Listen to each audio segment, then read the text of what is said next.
Seven sister থাকবে না। আমি আপনাকে বলে দিলাম আজকে, লিখে রাখেন, আপনি লিখে রাখেন। বাংলাদেশের দিকে যদি সে আঙ্গুল তুলে তাকায়, চোখ তুলে তাকায়, একটা আঙ্গুলই হেলুনি দেয়, আমি ওপেন চ্যালেঞ্জ করলাম। আমি অত্যন্ত নগণ্য মানুষ, ক্ষুদ্র মানুষ।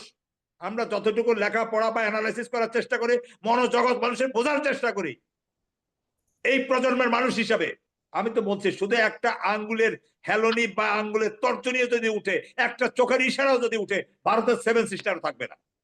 এত সহজ সমীকরণ করেন কেন?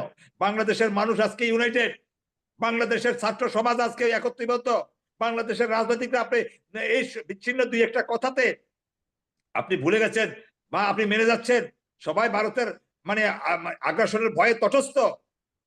আরে ভাই, এটা ওই দিন না, এটা হাসিনার 16 বছর না, ম্যাগে ম্যাগে অনেক বেলা হয়ে গেছে। আপনি কেন বোঝেন না যে বাংলাদেশ এখন মানে আপনি যদি আন্তর্জাতিক ভূ রাজনীতির প্রশ্নে যান,